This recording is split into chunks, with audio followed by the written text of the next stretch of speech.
What's up, everybody? Thank you for joining in to Basement GP. Today we are above ground and we're talking motorcycles. We're going to talk to you about something very dear to my heart, something that I've been meaning to talk to you guys about. I feel really bad about it because I've led everybody to believe that the KTM 790 Adventure R is still in my possession. No, it was not repossessed, but I did sell it. And I want to talk to you about why I sold the bike, talk to you about kind of what's going on there, and yeah, and we'll go into it. So why did I sell the bike? Well, I started looking at the calendar for next year, and as you know, I live in Utah now. Utah gets cold during the winter. I know there's a lot of you who are going to be like, dude, I ride all year, and I'm always on the trails, and I'm glad that you are. I've been stuck in enough snow on trails and had enough close calls riding in snow that I like being warm. I'll play like video games, drive my simulator. I'll probably go snowboarding. I don't need to ride my motorcycle in the snow. You know, I've ridden quite a bit in it. But anyway, moving on. I'm glad that you do it. It's not for me. Sometimes I'll go, maybe we'll go dirt biking in it, but not on the 790. Enough of that. Moving forward into next year, spring, summer, I have a day job. You probably have a day job. I don't just do this. As you probably noticed, my channel is not even monetized. So I'm not making money off of YouTube. I do make some money off of art. This is art that I did. That's art that I did. So I do some art. I do make some money there. But I do have a day job. I do have rules. I do have PTO. So next year, I'm flying out for the MotoGP race and the F1 race, which are going to run hand in hand, and they're a week apart. So I'm going out to Japan for a couple of weeks. We've got a lot of stuff planned. Probably, hopefully, going to be searching for an R34 GTR while we're there that we can store and have ready to go for the 25-year rule. So that's part of what's next year. The big thing is, though, through all of this, I am going to gas out all of my PTO really quick. And what that means for me is, well, I'm not going to have time to go on any kind of like really long motorcycle trips. I'll still go to the Moscow Moto UN Rally or Unrally or whatever they want to call it. Unrally, I guess. I'll still go out and do some dirt biking and stuff, but as far as like long travel trips where I'm going to be on the 790 and use it for what I bought it for, I just don't have time next year. I know that that sounds like a total cop-out, but that is it. If I do get into a situation where I decide that, well, maybe I can and need to have a bike, I'll figure something out. But I figured I'd get ahead of the depreciation, sell the bike while it still had some value, and move forward. I put over 4,000 miles on the bike, enjoyed it, loved it, great bike, did everything I needed it to do. I just don't have time to ride it the way that I need to ride it next year. So that is why I sold it.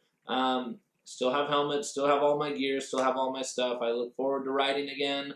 I'll probably pick up a bike that I can ride around town, take to work, go for fun rides, whatever. I'll still go dirt biking. I'll still have ride reports. So stay tuned for that. But as far as the loyal viewers, those of you who are here for KTM 790, I'm sorry it's gone. I'll probably have updates. I'll still show you some of my friends. I'll still talk to you about stuff. I'll still answer questions for you. I know a lot about the bike. Now that the bike's sold, I've done a review on it. I've talked about it, told you how much I love it. I want to tell you just the impressions of the person who bought it from me. The first couple of things that I got texts were, hey, love the bike, great, thanks for selling it. But then as things progressed, it's like, hey, did you ever notice that the clutch slips a lot? Did you ever notice this? Did you ever notice that? And I'm like, no. He's a lot more technically inclined than I am. I've got some pretty basic skills. I thought I could maintain a bike. I can do oil changes, chain maintenance, brakes, you know, I don't know, oil changes, whatever.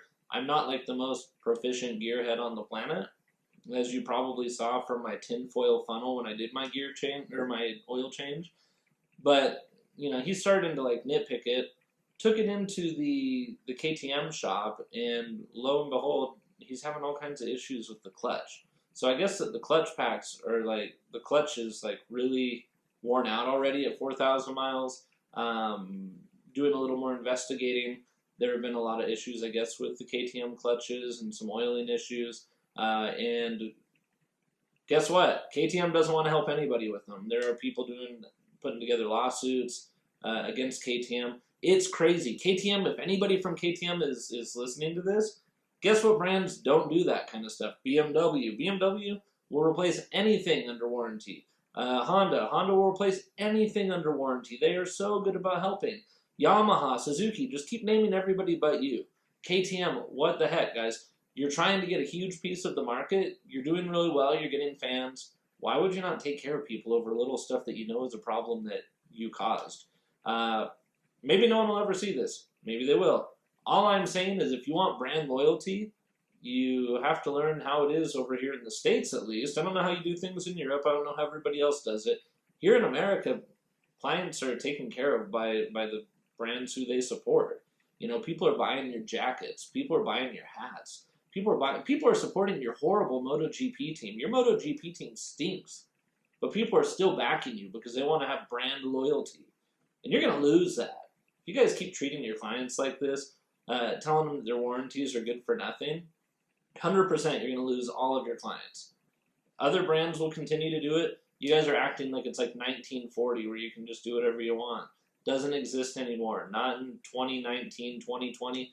Yeah, we want an excellent product, but we want an excellent brand that's going to support us. So that's enough of the rant. What's next? I don't know, guys. I'm kind of thinking, I was thinking Husqvarna, which is still KTM, sadly. 401 for like a commuter bike. I really like that 390. I had a lot of input on the 390 Adventure. Check that picture out. Guys, I love motorcycles. Motorcycles aren't gone for me, but I did want to let you know because I felt kind of dirty. I sold the 790. I'm still going to answer questions about it. I'm going to still be here as a resource for you. And I will still like fight for the cause of KTM. Please support your clients. These guys are your users. The motorcycle world is way too small for you to act like you're the Ferrari dealership or something where you just like send people off on their own. I love KTM bikes. I want to keep loving KTM bikes. So, you know, anyway, there's that. If you guys have KTM 790s, tell me what your experiences have been. Maybe update in the comments below. Talk to us about what's going on with the clutch, warranty issues, any other warranty issues that you're having with 790s. I want to make sure everybody knows as much as they can before they buy the bikes. I feel bad for the guy that got my bike. Hopefully they can sort something out. It's not like a user thing. It sounds like this is completely a KTM thing. I was pretty easy on my bike, to be honest. I didn't really push it that hard. So I'm not like a wheelie, crazy clutch slipping mofo. I'm just me, normal. The worst thing I've ever done is like run over a guy in the middle of the road in Nicaragua. So no biggie, right? Anyway, buy motorcycles, ride motorcycles, keep riding them. Obey your laws. Don't lane filter on the freeway unless you're in California, please. You make the rest of us look bad.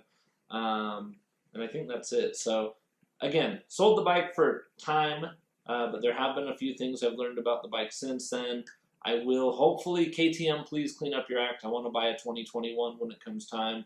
I'm going to keep buying bikes, and hopefully they're yours, because even Ducati has treated us better than you. They really have. All right, guys. Thank you so much. Thanks for being here. I'll talk to you soon.